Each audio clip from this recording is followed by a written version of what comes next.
Last व्हिडिओमध्ये आपण mutations हा पोर्शन कंप्लीट केला होता स्टुडंट्स. आज नवीन टॉपिक बघणार आहोत, that is genetic disorders. Okay, genetic डिसऑर्डरला सुरू करायच्या अगोदर आपण एक छोटासा टॉपिक कव्हर करणार आहोत.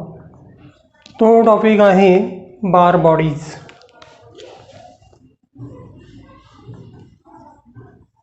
Double R. Okay, Barr bodies. या बार बॉडीजला आणखीन एक नाव दिलेलं आहे, ती म्हणजे ड्रमस्टिक्स बॉडी किंवा ड्रमस्टिक्स. ओके,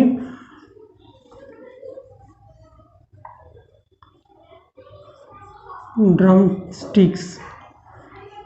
म्युझिशियन म्हणजे जे ड्रम असतात त्याला वाजवण्यासाठी एक काडी असते, एक ड्रमस्टिक असतात, त्याच्यासारखी बॉडी दिसते म्हणून त्याला ड्रमस्टिक्ससुद्धा नाव दिलेलं आहे. ओके, या बार बॉडीमुळे आपण एक प्रकारे सेक्स डिटर्मिनेशनसुद्धा करू शकतो. तर याच्यामुळे आपण सेक्स डिटर्मिनेशनसुद्धा करतो आणि या प्रकारे केला जाणारा जो सेक्स डिटर्मिनेशन आहे कशा प्रकारे होतं ते आपण पुढे बघणार आहोत. म्हणजे ज्या प्रकारे योजनेसुद्धा आपण सेक्स डिटर्मिनेशन करू शकतो आणि याचे खूप सारे ॲप्लिकेशनसुद्धा आहेत ते सुद्धा आपण बघणार आहोत. तर या प्रकारचे जे सेक्स डिटर्मिनेशन आहे त्याला सायटोलॉजिकल सेक्स डिटर्मिनेशन असं म्हणलं जातं.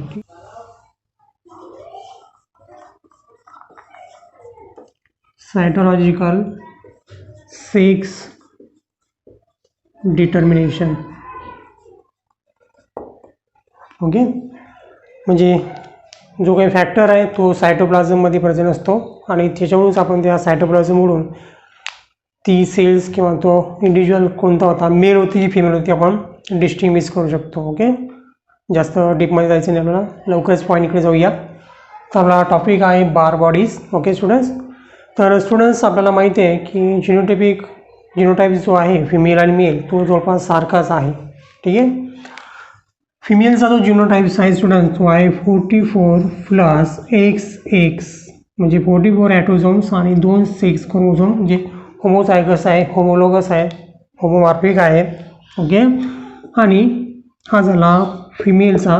ठीक आहे, मेलचा आहे 44 plus XY. Okay, it is a male. Physically जर आपण मेल आणि फिमेलला बघितलं तर असं म्हणायला नको आहे, पण आपण असं कन्सिडर करूया की मेल हे फिमेलपेक्षा सुपिरियर असतात इन द फिजिकल कंडिशन, मजबूत असतात किंवा ताकदवर असतात. ओके, मग याच्यामागे रिझन्स काय आहे?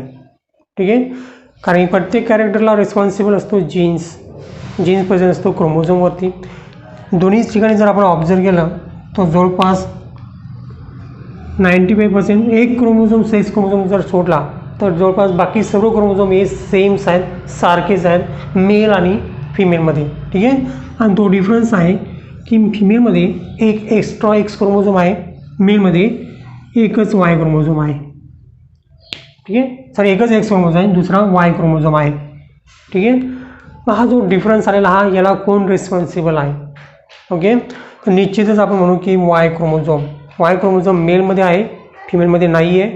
त्याच्यामुळे मेल जे आहेत ते फिजिकली फिमेलपेक्षा सुपिरियर असतात. सुपिरियर म्हणजे जास्त ताकदवर असतात. ओके, पण ॲक्च्युली जर तुम्ही दोन क्रोमोझोमचं स्ट्रक्चर बघितलं, ओके, आपल्या NCERTच्या बुकमध्ये क्रोमोझोमचे स्ट्रक्चर दिलेले आहेत लास्ट पेजवरती या चॅप्टरच्या. तर तुम्ही बघितलं तर एक्स क्रोमोझोमचं स्ट्रक्चर जर बघितलं तर ते जास्त मोठं आहे as compare to the Y chromosome. Y क्रोमोझोमपेक्षा एक्स क्रोमोझोम हा मोठा आहे. ओके, निश्चितच जर क्रोमोझोम मोठा असेल तर त्याच्यामध्ये जीनसुद्धा जास्त असणार. ओके, वाय क्रोमोझोमचा शेप लहान आहे, एक्स क्रोमोझोमचा शेप मोठा आहे.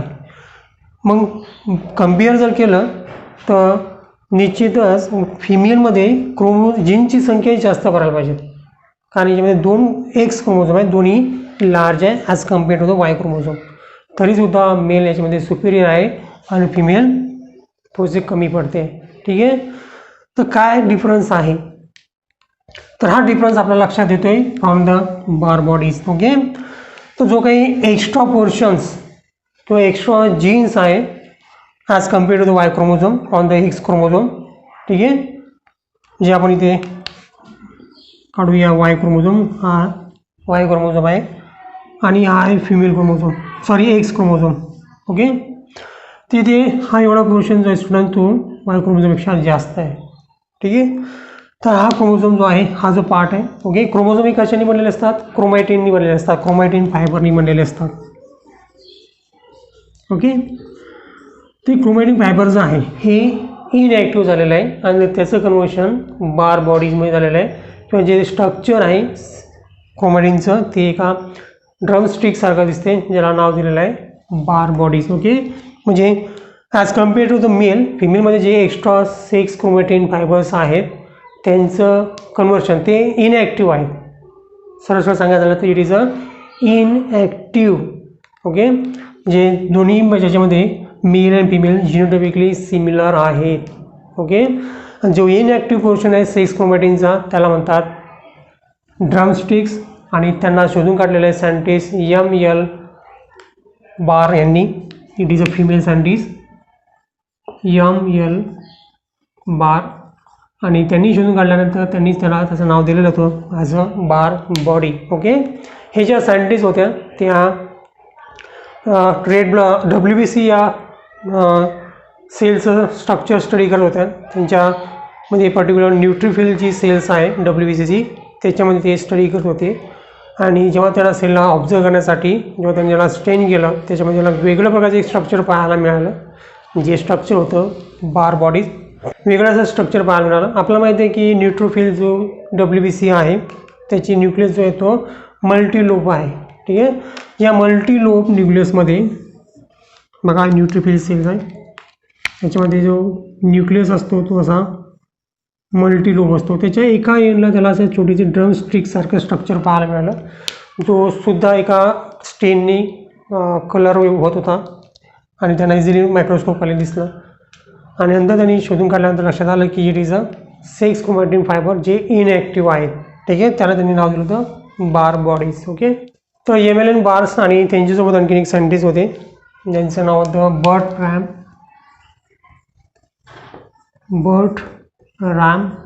ओके. त्यांनी 1940 बार बॉडीजला डिस्कवर केलेला आहे. ठीक आहे. तर let's write down what is a Barr bodies. Body means what? So in interphase nuclei of female body cells observe a small distinct and stainable body, okay, which is called bar body. Scientist नाव असल्यामुळे capital बी घेऊया, बार body. याचं दुसरं नाव जे आहे ते आहे drumstick.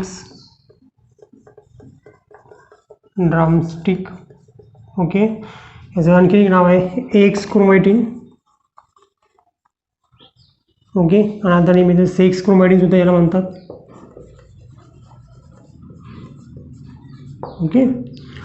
आणि याचं स्टेन होण्याचं कारण जे आहे की हा जो पोर्शन आहे क्रोमोझोमचा, एक्स क्रोमोझोमचा, हा हेट्रोक्रोमॅटिन्स आहे स्टुडंट्स. हे सुद्धा लक्षात असू द्या, हेट्रोक्रोमॅटिन. ओके. आणि हेट्रोक्रोमॅटिन जर असेल तर तो लवकर डार्क असतो आणि तो लवकर स्टेन होतो आणि लवकर ॲपियर सुद्धा होतो under the microscope.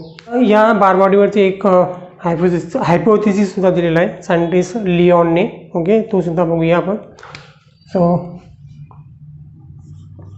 लिओन्स hypothesis. Okay. तर लिओन्स हे सायंटिस्टचं नाव आहे. या हायपोथेसिसला आणखीन एक नाव आहे आपल्याला, ते म्हणजे डोसेज कंपन्सेशन हायपोथेसिस. ओके. या हायपोथेसिस थ्रू आपल्याला हे सांगण्याचा प्रयत्न केला आहे की एखाद्या फिमेल बॉडीच्या सेलमध्ये किती बार बॉडीज प्रेझेंट असू शकतात.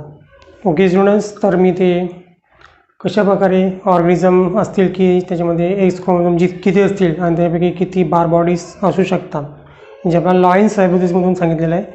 आणि त्याच्यासाठी त्यांनी एक फॉर्म्युलासुद्धा आपल्याला दिलेला आहे की या फॉर्म्युल्याचा यूज करून आपण नंबर ऑफ बार बॉडीज इथे काउंट करू शकतो. ठीक आहे. तर फॉर्म्युला आहे number of Barr bodies equal to number of X chromosome -1. Okay, simple formula आहे. ठीक आहे. म्हणजे एखाद्या सेलमध्ये एखाद्या ऑर्गॅनिझममध्ये किती बार बॉडीज आहेत हे जर फाइंड करायचं असेल तर हा फॉर्म्युला आपल्याला यूज करायचा आहे. जो फॉर्म्युला आपल्याला लॉयन हायपोथेसिसमधून दिलेला आहे. Number of bodies equal to number of X chromosome आणि त्याच्यातून फक्त एकच नंबर मायनस करायचा आहे एक्स क्रोमोझोमचा. ठीक आहे. कारण की एक एक्स क्रोमोझोम सोडला तर बाकी जिथेही एक्स क्रोमोझोम असतील ते सर्व इनॲक्टिव्ह असतात. म्हणजे एकच एक्स क्रोमोझोम ॲक्टिव्ह असतो. रिमेनिंग एक्स क्रोमोझोम असतील ते सर्व बार बॉडीमध्ये कन्वर्ट होतात. ठीक आहे. त्याच्यावर आपण त्याची बार बॉडीज काउंट करू शकतो स्टुडंट्स. ठीक आहे. तर इथे मी काही एक्झाम्पल ऑलरेडी घेतलेले आहेत ज्याची बार बॉडी नंबर आपण काउंट करणार आहोत. ठीक आहे. सुरुवातीला घेतलं आपण नॉर्मल फिमेलचं रिझल्ट आपल्याला माहिती आहे. तर it is 44 plus XX. Okay. तर फॉर्म्युलाचा युटिलायझेशन करून आपण याचे बार बॉडी नंबर काढू शकतो. ठीक आहे. तर नंबर ऑफ एक्स क्रोमोझोम किती आहे 2 आणि आपल्याला त्याच्यातून काय करायचं आहे 1 मायनस करायचं आहे. म्हणजे बार बॉडी असतील याच्यामध्ये 1. म्हणजे नॉर्मल फिमेल जर असेल तर बार बॉडी असणार आहे 1. ओके. त्याच्यानंतर नॉर्मल मेल जेनेटिक कॉम्प्लिमेंट असेल याची 44 plus XY. Number of X chromosome 1. त्याच्यातून आपल्याला 1 मायनस करावा लागतो म्हणजे 0. म्हणजे नॉर्मल मेलमध्ये बार बॉडी किती असतात 0. ओके. नंतर क्लिनफिल्टर सिंड्रोम्स. तर याच्यामध्ये 1 extra X chromosome present XXY. Okay. Total number of X chromosome 2 minus 1 it is 1. Okay. Then Turner syndrome इथे 44 प्लस X0 म्हणजे एक्स क्रोमोझोम कमी असतो. ओके. म्हणजे only 1. So 1 minus 1 equal to 0. म्हणजे याच्यामध्ये असतील बार बॉडी 0.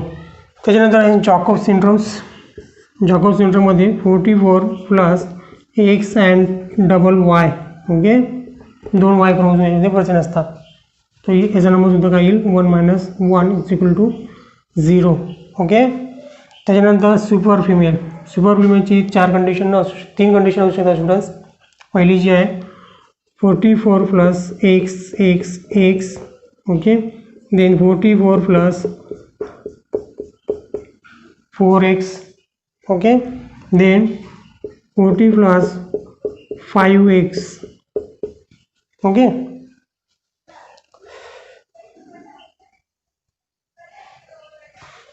तर 3 XXX जर असतील सुपर फिमेलमध्ये तर ते असेल 3 मायनस 1 म्हणजे याच्यात बार बॉडी असतील 2.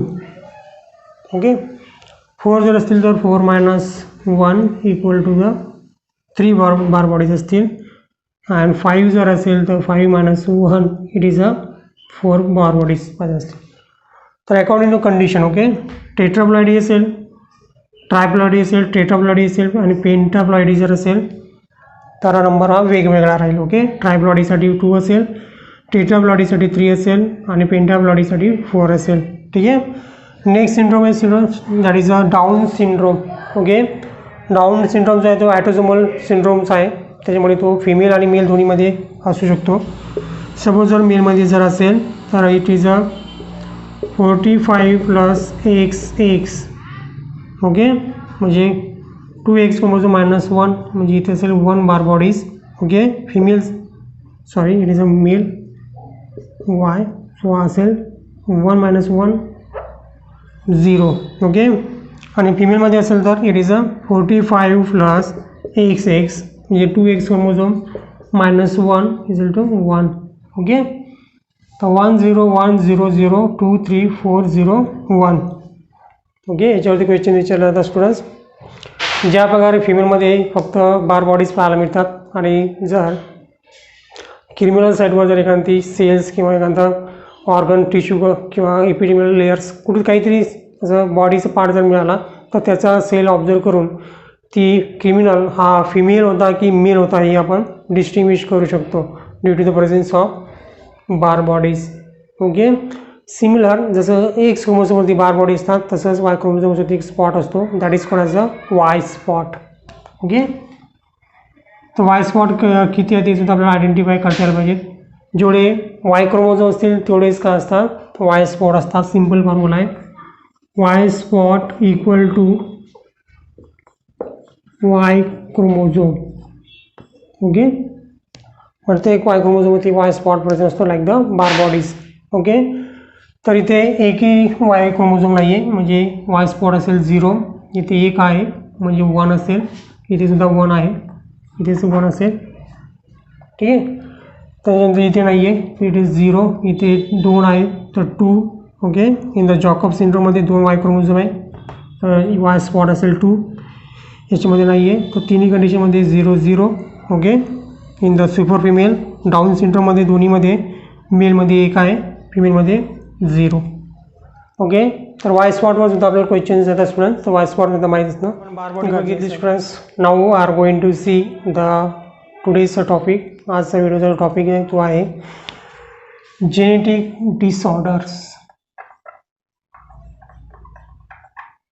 Genetic disorder. Okay. Genetic disorder हे मेनली 2 टाईपमध्ये डिस्टिंग्विश केलेले आहे स्टुडंट्स. पहिला जो आहे तो मेंडेलियन डिसऑर्डर. ओके. ज्याला आपण जीन किंवा पॉइंट म्युटेशनने होणारे डिसऑर्डर म्हणूया. ठीक आहे. सेकंड जो आहे तो आहे chromosomal disorder. Okay. Chromosomal disorder हे क्रोमोझोमल म्युटेशन होत असतील स्टुडंट्स म्हणजे हे सुद्धा 2 टाईपचे आहेत. ओके. पहिला जो आहे तो क्रोमोझोमल ॲबरेशन्स.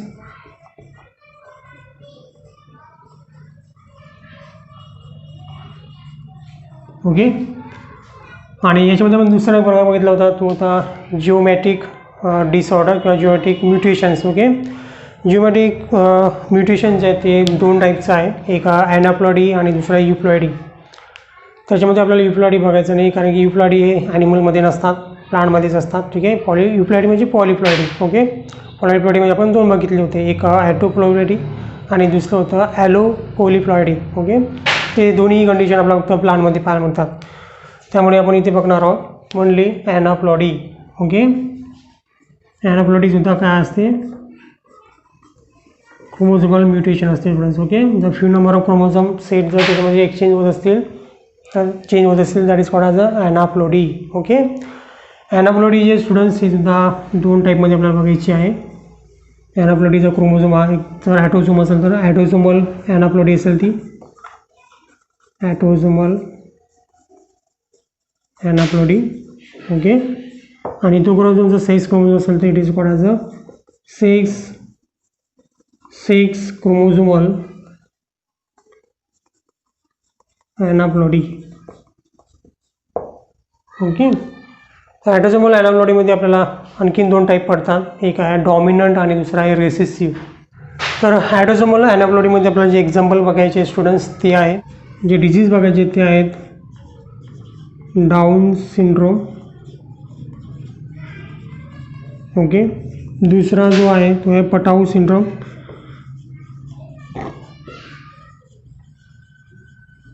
आणि तिसरा जो आहे तो आहे Turner syndrome Edward syndrome.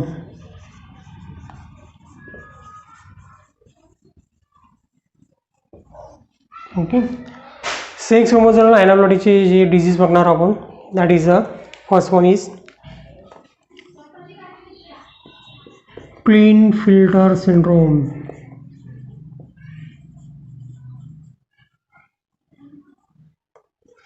Okay.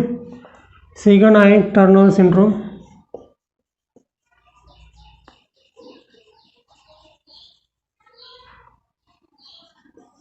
Third one आहे Jacob syndromes.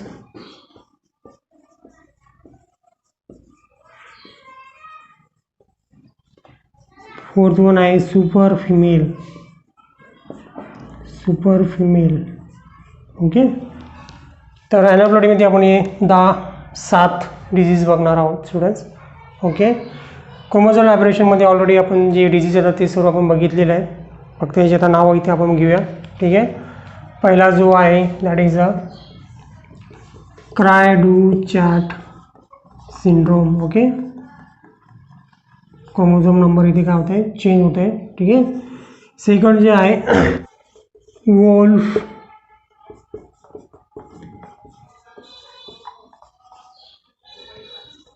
Disorder. Okay. Third जो आहे Burkitt's lymphoma. Okay. Fourth one आहे CML. Okay. Chronic myeloid leukaemia blood cancer. Okay. आणि फिफ्थ वन जो आहे फॅमिलियन डाऊन सिंड्रोम. ओके. तर already आपण हे डिजीज बघितलेलं आहे पण एक पार्ट पण मी तुम्हाला सांगितलेलं आहे. ठीक आहे. तर याच्यातले जे लास्ट 3 आहेत 3 to 5. Okay. It is a type of the translocation. Okay. Translocation जे क्रोमोझोमल ॲबरेशन बघितलं होतं आपण त्याच्यामुळे होणारे डिजीज आहेत. ट्रान्सलोकेशन म्युटेशनमुळे. ठीक आहे. तर फॅमिलियन डाऊन सिंड्रोममध्ये 21st क्रोमोझोमचा एक पोर्शन जो आहे तो ट्रान्सफर होतो आहे 14 क्रोमोझोमवरती. ठीक आहे. CMLमध्ये जो क्रोमोझोम आहे नंबरचा त्याचा एक पोर्शन हा ट्रान्सफर होतो 22nd क्रोमोझोमवरती.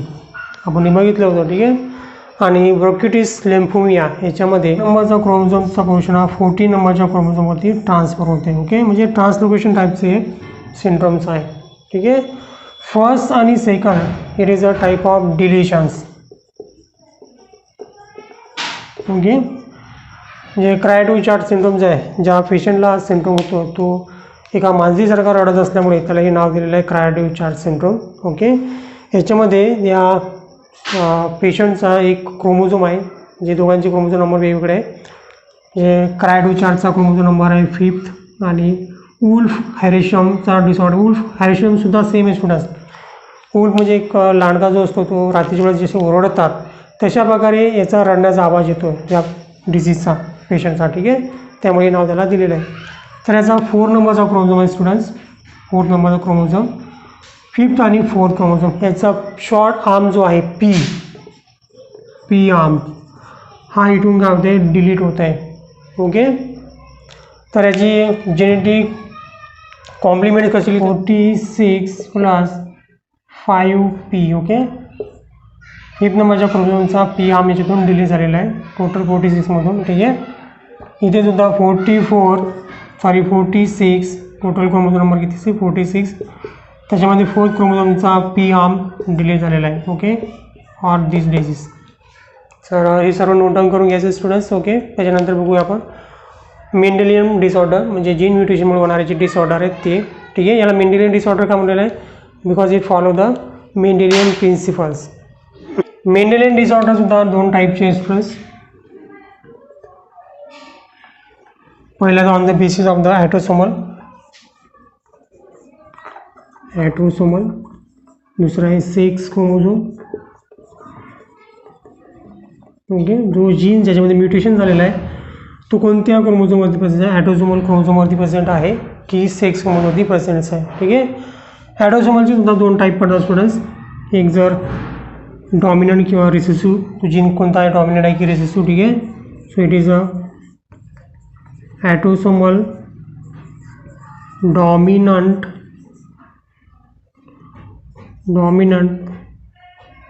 डिसऑर्डर. ओके. दुसरा आहे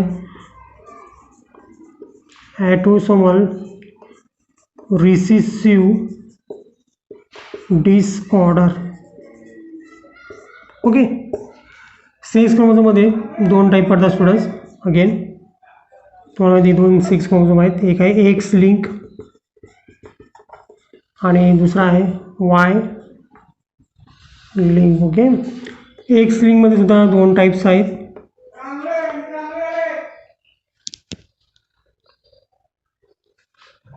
फर्स्ट वन जो आहे it is a x link dominant. Okay, दूसरा है एक्स लिंक रेसिसिव्ह. ओके, सिलेबसमध्ये आपल्याला फक्त दोनच कव्हर करायचे आहे. पहिला आहे एक्स लिंक्स रेसिसिव्ह आणि दुसरा आहे autosomal recessive disorders. Okay, in the Mendelian डिसऑर्डरमध्ये सुरुवात करूया आपण क्रोमोझोमल ॲनाप्लॉइडी डिसऑर्डरपासून.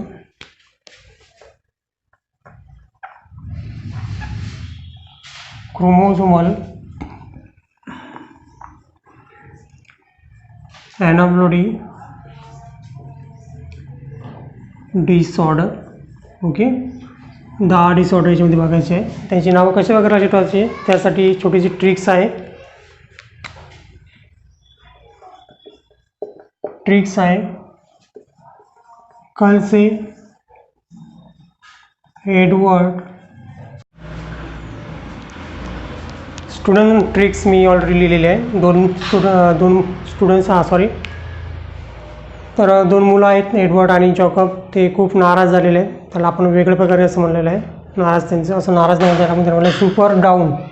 ते खूपच नाराज झालेले आणि त्यांना आता त्याची नाराजी दूर करायची. मग ते तसं न म्हणता आपण काय म्हणलेलं आहे की पटाकर टर्न करो, म्हणजे त्यांना पटवून त्याचा मूड जो ऑफ झाला आहे तो आपण चांगला करायचा आहे. ठीक आहे, पण आपल्या ट्रिक्स लक्षात कायसाठी पाहिजे आपल्याला की डिझीजचे नाव लक्षात राहण्यासाठी. त्यासाठी आपण ती अशी लिहिली आहे. ठीक आहे, कल से एडवर्ड जॉकब सुपर डाऊन आहे म्हणजे कालपासून दोघं खूप नाराज आहे. त्यांना पटवून त्याची नाराजगी दूर करायची आहे. ठीक आहे, तर स्टुडंट्स कल से तुम्हाला लक्षात ठेवायचं आहे क्लिनफिल्टर सिंड्रोम्स. कोणत्याला लक्षात ठेवायचं आहे? क्लिनफिल्टर सिंड्रोम. ओके, एडवर्ड से एडवर्ड सिंड्रोम लक्षात ठेवायचं आहे. ठीक आहे, जॉकब सिंड्रोम लक्षात ठेवायचं आहे. त्याला आपण सुपर मेलसुद्धा म्हणतो. Okay, meta males. त्याच्यानंतर सुपरवरून लक्षात ठेवायचं आहे सुपर फिमेल. ओके, त्याच्यानंतर डाऊनवरून लक्षात ठेवायचं डाऊन सिंड्रोम. ओके, त्याच्यानंतर पटापासून लक्षात ठेवायचं पटाऊ सिंड्रोम.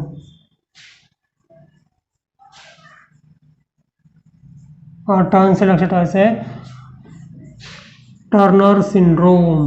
अशा प्रकारे तुम्ही जे 7th ॲनाप्लॉइडी disorder chromosomal aneuploidy disorder तुम्ही त्याची नावं लक्षात ठेवू शकता. ओके, तर 7चे 7 आपल्याला बघायचे आहे.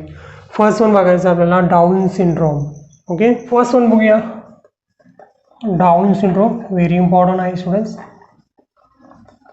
ओके, डाऊन सिंड्रोम हा सायंटिस्ट लेगडॉन डाऊन यांनी शोधून काढलेला आहे. त्यांच्यावरून त्याचं नाव दिलेलं आहे इन द इयर ऑफ 1866 मध्ये. ठीक आहे, आणि what is the reasons to causes this disease. Disease होण्याचं रिझन्स काय आहे? Due to the trisomy of 21st chromosome. Okay, normally 21st chromosome म्हणजे 2 पेअर असतील पण त्याच्यामध्ये एक 1 एक्स्ट्रा ॲड होतो आहे. ठीक आहे, म्हणजे याचं जे जेनेटिक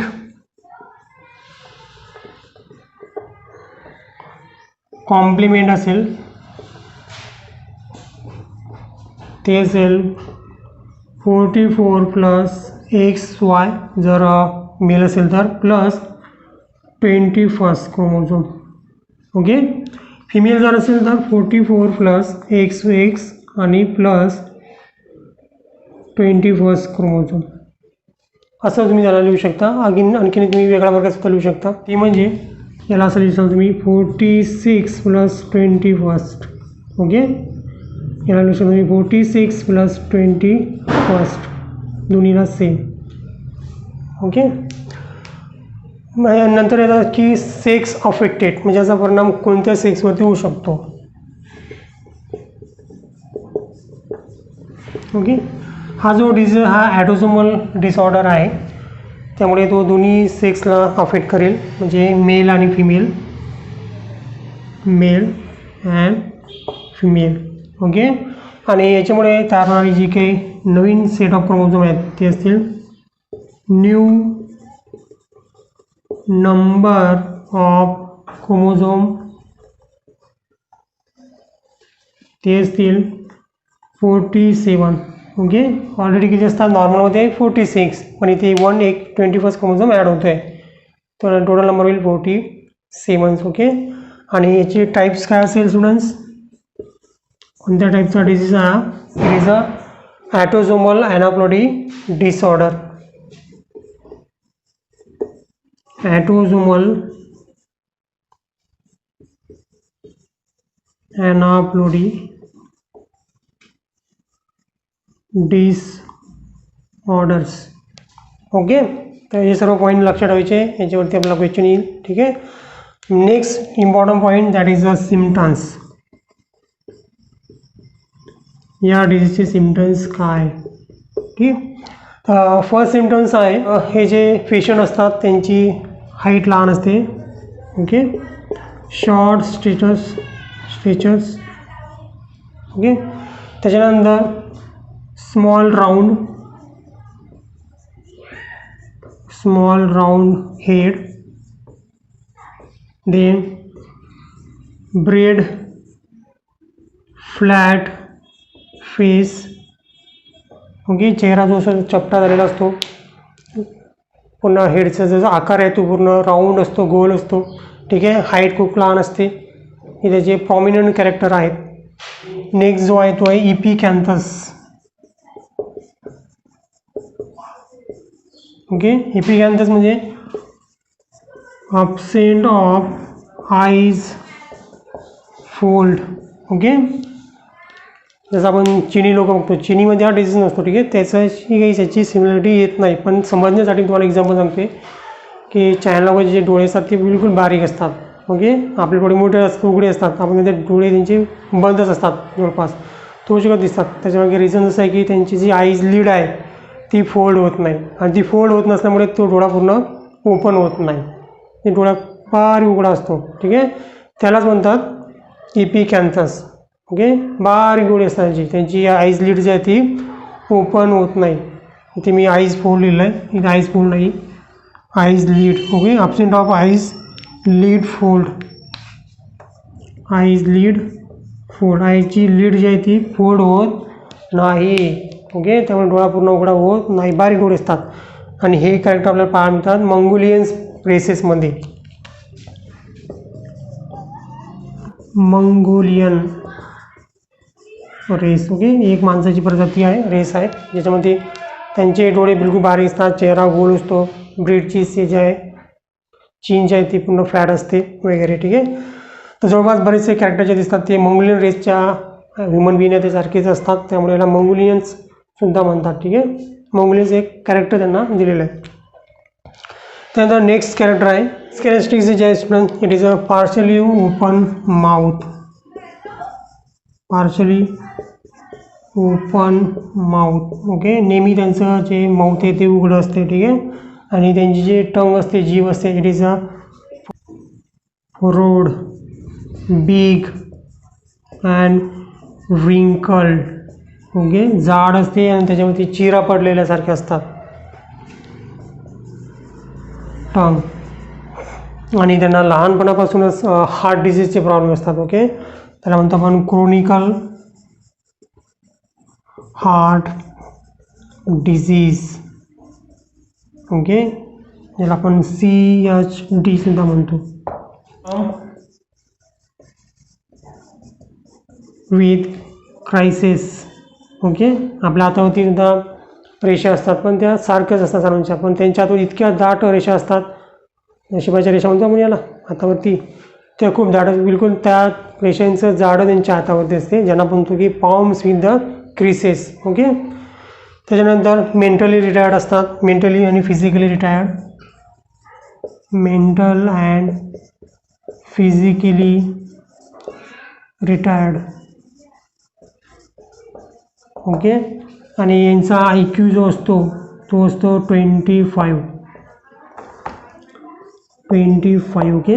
ज्यांचा IQ 25 असतो त्यांना आपण इडियट्स म्हणत असतो, म्हणजे इडियट्स असतात. ठीक आहे. त्यांचे बरेचसे कॅरेक्टर आहे मंगोलियन सारखे आहेत, मंगोलियन पीपल जे दिसतात त्यासारखे असतात, आणि त्यांचा IQ खूप कमी असल्यामुळे त्यांना मंगोलियन आयडोसी म्हणतात. ओके. मी वरती लिहितो इथे मंगोलियन आयडोसी. ओके. हे लक्षात ठेवायचं. आयडोसी म्हणजे इडियट, मंगोलियन सारखे दिसतात आणि IQ खूप कमी आहे, त्याला म्हणतात मंगोलियन आयडोसी. आता इथे IQ मी म्हणलेला. ठीक आहे. IQ म्हणजे काय? It is a intelligence quotient. Okay. Intelligent quotient म्हणजे इथे आपण इंटेलिजन्सी मेजर करतोय. Intelligence quotient. Okay. Short form असतो याचा IQ. ओके. म्हणजे हे प्रकारची मानसशास्त्रीय टेस्ट असते ज्याच्यामध्ये तो मुलगा किती बुद्धिमान आहे ही चेक केलं जाते. ठीक आहे. त्याची एक स्केलसुद्धा दिलेली आहे स्टुडंट्स, त्या स्केलनुसार आपण त्याला ठरवू शकतो. ठीक आहे. तर कशी मेजर करतात IQ? तर याचा सिम्पल फॉर्म्युला आहे. It is a mental age upon chronic age. Okay. Multiplied by 100. This is the formula of measure the IQ. Okay. त्याचं जे वय असेल ते वय म्हणजे क्रोनिक एज. ओके. 10 वर्षाचा 5 वर्षाचा जे काय असेल, आणि त्याला किती येते म्हणजे त्याची मेंटल एज किती आहे त्याला डिवाइड करून त्याला 100ने मल्टिप्लाय केलं तर त्याचा IQ आपल्याला मिळतो. फॉर एक्झाम्पल एखादा मुलगा आहे त्याचं वय 20 वर्ष आहे. ठीक आहे. सॉरी 10 वर्ष आहे, आणि 10 वर्षाचा असताना तुझ्या वर्गात असलं पाहिजे त्या वर्गाच्या वरच्या वर्गाचं त्याला गणित मॅथ सायन्स येते. ओके. म्हणजे तो 5व्या वर्गात असेल आणि त्याला 6व्या आणि 7व्या वर्गाचं जर गणित मॅथ सायन्स येत असेल, म्हणजे त्याच्यावरचे प्रश्न जर त्याला विचारले तर त्याचं त्याला देता येते. याचा अर्थ की त्याचे मेंटल एज आहे ते 6 आणि 7 स्टँडर्डच्या मुलांच्या एवढं आहे. ठीक आहे. फिजिकली त्याचं एज जे आहे ते कमी आहे, 5 स्टँडर्डच्या मुला एवढंच, किंवा तो 5 स्टँडर्डमध्ये. ठीक आहे. पण त्याला येते 6 आणि 7 स्टँडर्डचं मॅथ आणि सायन्स, तर ते झालं त्याचं मेंटल एज. असं मेंटल एजला जर आपण क्रोनिक एजने जर डिवाइड केलं आणि त्याला 100ने मल्टिप्लाय केलं तर जे येते त्याला म्हणतं आपल्याला IQ, इंटेलिजन्सी क्युटन्स. ओके. त्याची स्केलसुद्धा आपल्याला दिलेली आहे. स्केल बघून घेऊया. इथे मी थोडेसे काही शॉर्टकट इम्पॉर्टंट जे स्केल आहेत ते घेतलेलं आहे. जे सर्वात खाली जे आहे ते 0 to 39ची आहे. ओके. ज्यांची IQ ही 0 ते 39 यामध्ये येईल. ठीक आहे. फ्रॉम द फॉर्म्युला IQच्या फॉर्म्युलामध्ये जर आपण काढलं आणि ती जर 0 to 39 जर आली तर त्याला म्हणतात इडियट्स. ओके. तर हे जे डाऊन सिंड्रोमचे पेशंट असतात त्यांची IQ 25 असते स्टुडंट्स. ओके. 25 म्हणजे त्याला आपण इडियट्स म्हणतो. ठीक आहे. आणि 101 ते 119च्या दरम्यान जर असेल तर इट इज अ ॲव्हरेज. कारण या IQचे बरेचसे मुलं असतात. नॉर्मली ज्या मुलांची IQ असते ती 101 ते 119च्या दरम्यान असते. ठीक आहे. त्यांच्यापेक्षा जास्त असेल त्याला म्हणाला अबाव ॲव्हरेज.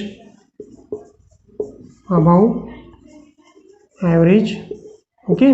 लक्षात ठेवायचं तुम्हाला हे 121 ते 139 यांच्यामध्ये जर असेल तर त्याला म्हणा आपण इंटेलिजंट. असे जे मुलं असतात ते इंटेलिजंट असतात. ओके. आणि ज्यांची 114पेक्षा जास्त असेल, ओके, त्यांना म्हणतात जिनियस. अशा प्रकारे आपण IQ बघू शकतो. Okay students. नेक्स्ट सिंड्रोम घेतला आपण, that is Edward syndrome. Okay. Edward syndrome discover केला आहे सायंटिस्ट एडवर्ड यांनी. ओके. इयर काही याच्यामध्ये विचारत नाही आपल्याला, इयरचं काही नाही आपल्याला. तर हा सिंड्रोम शोधून काढला आहे एडवर्ड सिंड्रोम. ओके. सिंड्रोम होण्याच्या वगैरे जे रिझन्स आहेत student, that is a trisomy of chromosome number 18. Okay. 18 क्रोमोझोमची ट्रायसोमी असल्यामुळे हा डिझीज होत आहे. ठीक आहे. तर या डिझीजमध्ये जेनेटिक कॉम्प्लिमेंट्स जे आहे, जे जेनेटिक जिनोटाईप जे असेल ते असेल 44 plus x plus 18th okay in female, आणि मेलमध्ये असेल 44 plus XY 18th 18 number chromosome extra असेल. ठीक आहे. कोणत्या सेक्समध्ये अफेक्ट करते? दोन्ही मेल आणि फिमेलवरती. ठीक आहे, कारण की इट इज ॲटोझोमल. ठीक आहे. न्यू क्रोमोझोम नंबर काय होतं आहे? ऑलरेडी कोणतं असतं नॉर्मलमध्ये 46, इथे होतं आहे 47, इथे 18 नंबरचा एक एक्स्ट्रा क्रोमोझोम ॲड होतो आहे. ठीक आहे. Is a type of autosomal aneuploidy disorder. Okay, या प्रकारचा डिसऑर्डर आहे. ठीक आहे.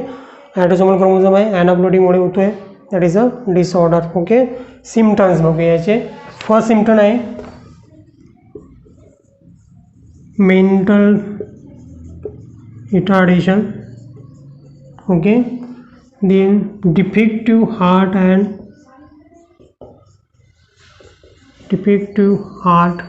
लहानपणापासून हार्ट डिफेक्ट असते. त्याचबरोबर नर्वस सिस्टीम. ओके, दोन्ही ऑर्गन डिफेक्टिव्ह असतात फ्रॉम द बोन, जन्मापासून इनबोनपासून. त्याचबरोबर किडनी शेप वेगळा असतो. Kidney shape is horse shoes shape kidney असते. Tightly keep fingers tightly clinch. Okay, बोटाचे हाताचे जे बोट आहेत ते काय केले असतात? टाइटली फोल्ड केलेले असतात. That is called as a keep finger tightly clinch. Okay. तर this is the mentally retard. Okay, mentally म्हणजे दिमागाने ते कमजोर असतात. ओके, नॉर्मल असतात. मेंटली रिटार्डेशन झालेलं असते. हार्ट नर्व सिस्टीममध्ये डिफेक्ट असतात. ओके. किडनीचा शेप जो आहे तो हॉर्स शेपसारखा असतो, हॉर्स शूज शेप. ओके, आणि त्यांचे फिंगर ऑलरेडी ऑल टाईम काय असतात? फोल्ड केलेले असतात.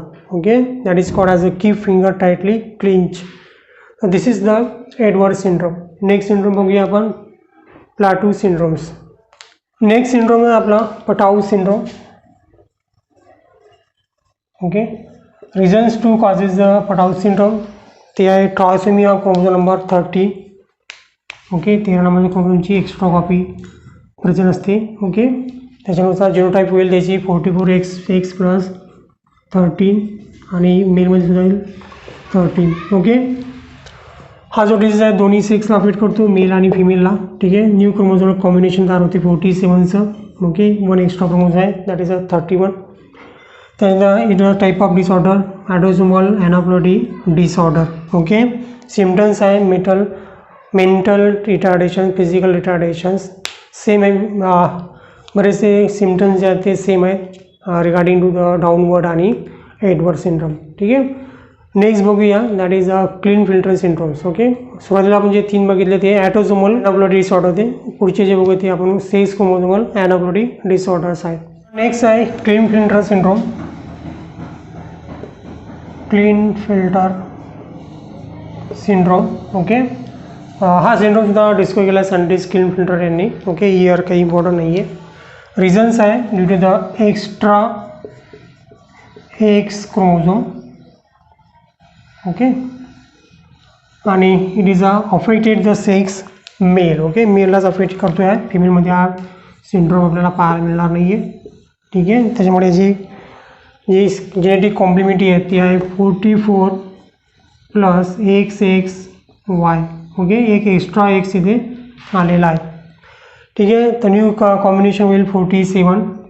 ओके, आणि this disease is related to the sex chromosome. So it is a type is sex chromosome aneuploidy disorder. आणि हे जे सिम्पटम्स आहेत मेंटल रिटार्डेशन तर असतेच, पण त्यांची जे स्टेचर्स आहे ते हाय असते. Tall stature. Okay, feminize mail.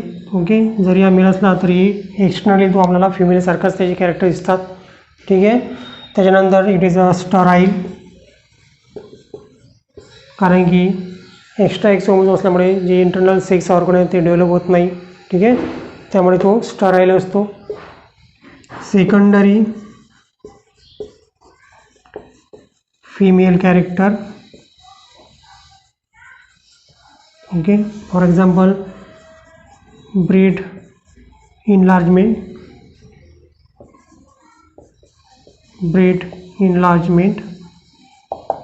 okay, undeveloped ovaries, undeveloped testes, etc. Turner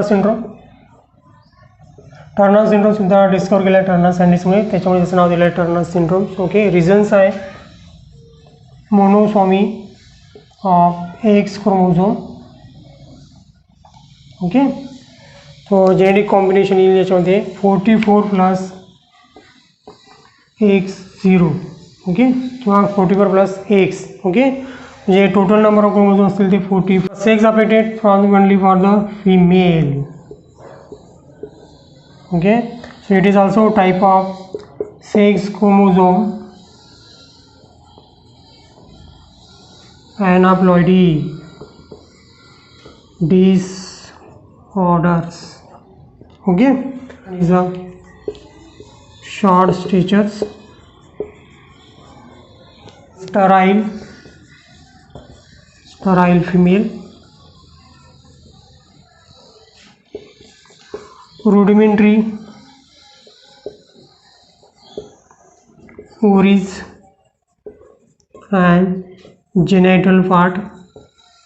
Okay, and no menstruation cycle. Okay, absence of the menstrual cycle. And wave neck,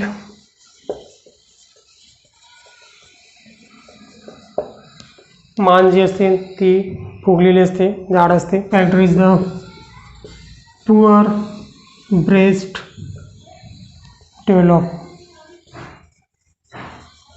okay, so this is the Turner syndrome. Turner syndrome होतो कशामुळे?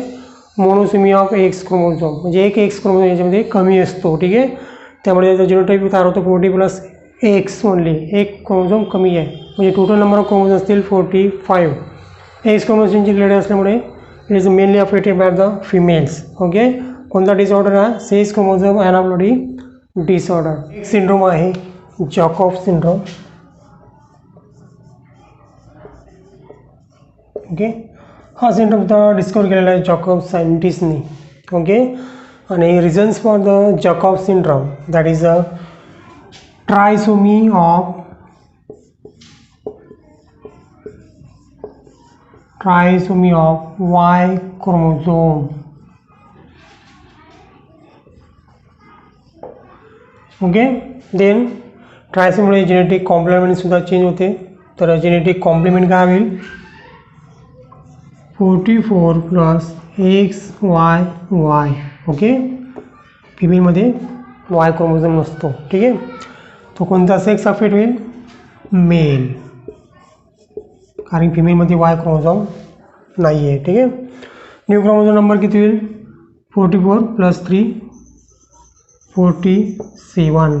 Okay, आणि कोणता type आहे डिसऑर्डरचा? It is a sexual chromosome aneuploidy disorder.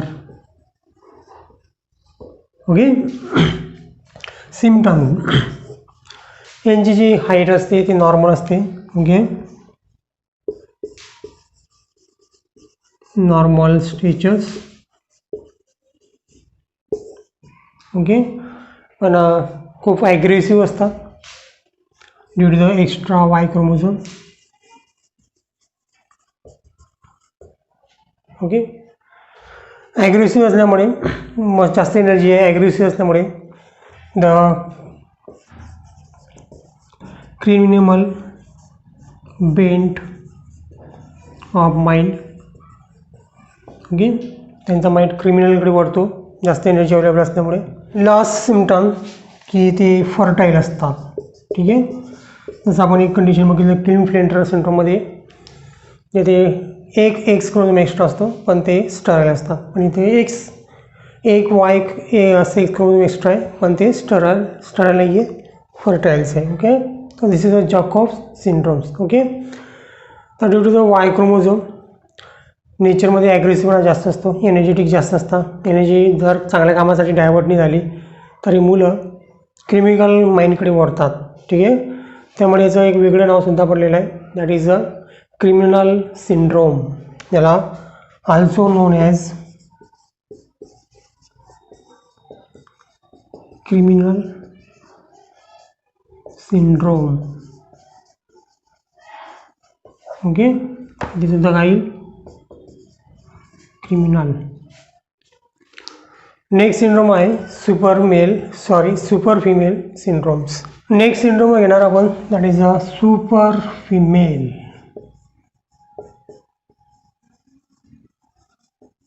Okay, तर super female व्हायचे reasons खूप सारे आहेत. पहिला आहे trisomy. Okay, 1x chromosome extra असेल, किंवा टेट्रासोमी किंवा पेंटासोमी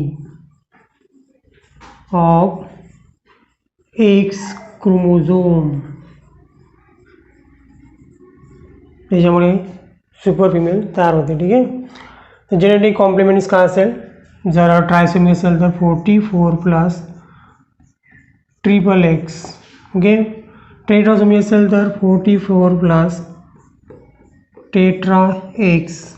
ओके, आणि पेंटासोमी असेल तर 44+ 5x. ओके, कंडिशन आहे की किती क्रोमोझोम एक्स्ट्रा आहे, एक्स क्रोमोझोम किती एक्स्ट्रा आहे. ठीक आहे, कोणत्या सेक्सवर अफेक्ट करेल, ते affect on the only female. Okay, जर ट्रायसोमी असेल तर न्यू क्रोमोझोम नंबर होईल 47. ओके, टेट्रा असेल तर 48. ओके, आणि पेंटा असेल तर 49. ओके, आणि it is also sexual chromosome aneuploidy disorder. Okay, किंवा सेक्स क्रोमोझोम आहे X. Okay, symptoms female is fertile. त्यानंतर it is a tall statures. Okay, कारण की एक्स्ट्रा एक्स क्रोमोझोम आहे. कॉरलिंग नेचर, म्हणजे भांडणं करायसाठी नेहमी तयार असतात. ठीक आहे, कॉरलिंग नेचरचं. जर सुपर मेल, त्याला आपण जॅकॉब सिंड्रोम म्हणतोय, त्यात जे मेलचं नेचर जे असते ते खूप ॲग्रेसिव्ह असते, त्याचप्रमाणे फिमेलचं इथे कॉरलिंग नेचर असते. ओके, तर आज आपण ॲनाप्लॉइडी डिसऑर्डर बघितले. नेक्स्ट व्हिडिओमध्ये आपण आता रिसेसिव्ह ऑटोसोमल रिसेसिव्ह डिसीज बघूया.